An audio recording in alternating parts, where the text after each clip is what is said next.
Most people who are viewing shorts kind of have an understanding that it's going to be a quick story.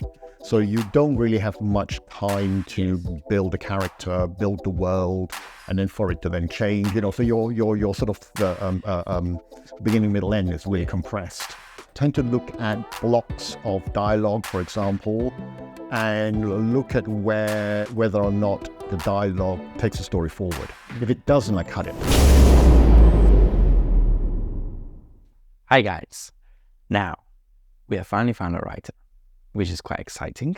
It took me some time, and I will be honest, I contacted 4 other writers, and I won't name any names, obviously. Some weren't happy with the price, I think. Others weren't, they just disappeared, which wasn't great, if I'm being honest. They could have just told me not interested. But we finally got there. So I want to make it clear to everyone that's watching is that you're always going to get hurdles. Not everyone's going to be like, this is fantastic, I want to do it. And that's okay. If they don't believe in it or if they don't like the idea, then that's fine and you just move on. And now we have found a writer. So possibly right after this, I will play the interview I had with the writer. And that's where we talk about the script.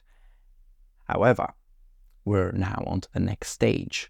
While the writer's doing a skeleton draft, and it's only a skeleton draft because we can't lock the script yet, because now we got to find a director.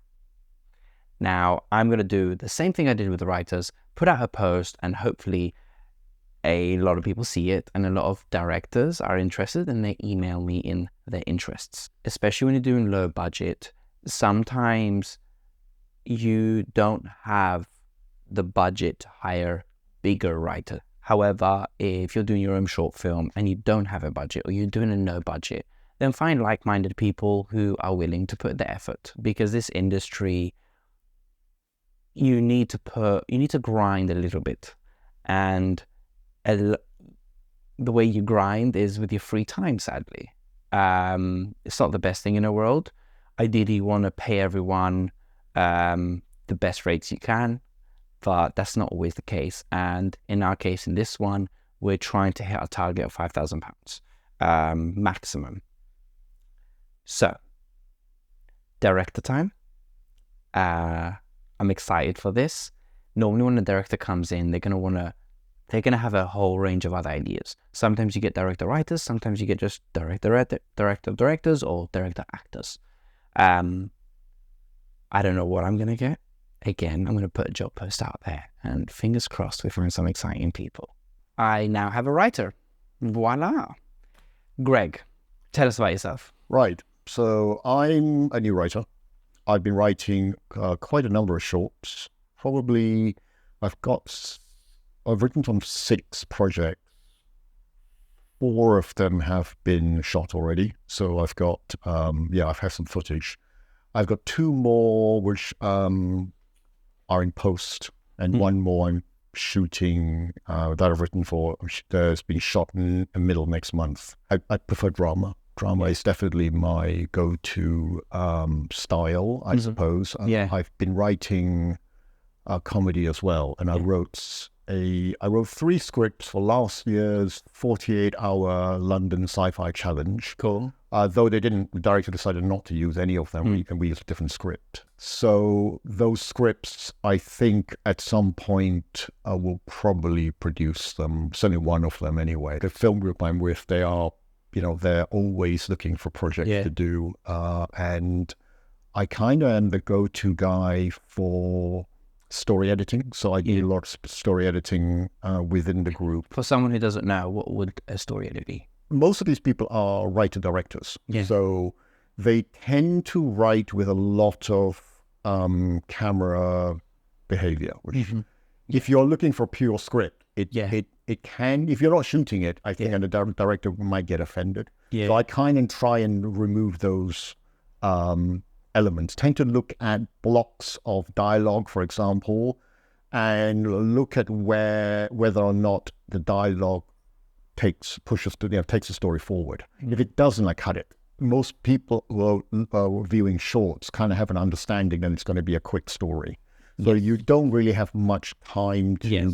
build a character, build the world, Yes. and then for it to then change. So your sort of the beginning, middle, end is really compressed. Well, this brings us to our short, A Thief's Love. But first of all, what do you think of it? I think what we really need to establish is there are certain elements to it that need to be kind of tightened up.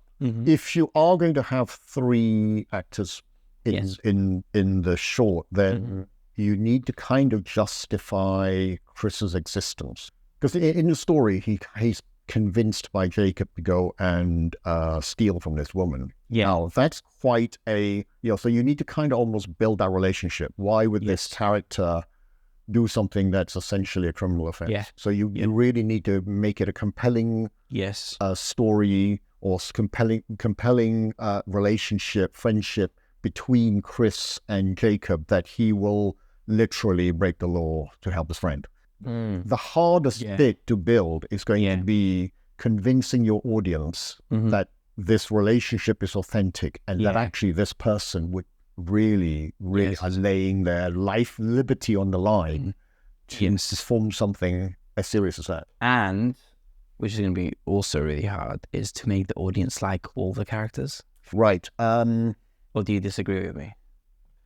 You can make them likable, but I think what you need to do, and I think you will probably want to do that certainly with Chris, because he's the protagonist. Right? Yes. So we need to make him empathetic. The audience is going to have to understand or really understand the depth to which he's really, it's really that bad for him, that he really, it's played on his mind, and it's really affected the way he views a relationship. And it's a hard one, because one of the things that writers need to understand is people. And one of the things about understanding people is understanding what normal behavior is and what behavior that sits outside of normal, because a lot of how we react when we're given a certain situation is that we would act in character, if you like. Yes. So you almost have to create characters that would act out of character. Now, obviously, it's possible to push people to the edge. Yes. And I think that's possibly how it's going to have to go with Chris's character. When it gets to escalating the issues that he has with finding a partner, because ultimately that's his goal, right? Yeah. That his need in the story is that he wants to find a, because he's gone through that process of I'm on blind dates, I keep getting let down, I keep doing it, and it's coming to the end of my tether. We're going to have to work together to see whether or not this is a realistic scenario, because it is about, its authenticity is really important, especially in shorts, because it's obvious. Yeah. You're there, you're 10 minutes down, right? Yes. And if they come out at the end of that, because they might forget stuff. If it's a feature, they might forget stuff if it's, an hour and a half ago. Yeah. But in 10 minutes, everyone's going to remember all the stuff. And they're going to be looking for authentic characters. Yes, I agree. But this is why, for anyone who's watching this is why you work as a team with different people. You, as far as I'm aware, you're purely a writer. I only write. Yeah, I'm a one-trick pony. Exactly. And that sometimes is amazing. For me, I'm an actor producer. So I only stick to those two. I don't like meddling, but I do work a lot on script. Yeah, sure. I call myself a creative producer, because I kind of work throughout the whole process. I'm there and I'm meddling, influencing, because for me, I serve the audience, and that's the aim. Absolutely. But for people who want to make their own short film, work with someone else, because it really, really, really does help. Because Greg here has skills that I clearly do not, and he will help me make the best out of it. And our next plan is to basically do a skeleton draft, very basic outline, because normally what always happens is once you get the director on board, the director's going to have a ton of ideas too, and then you have to go back into another draft, and you don't want to do too many drafts. You don't need to do 100 drafts.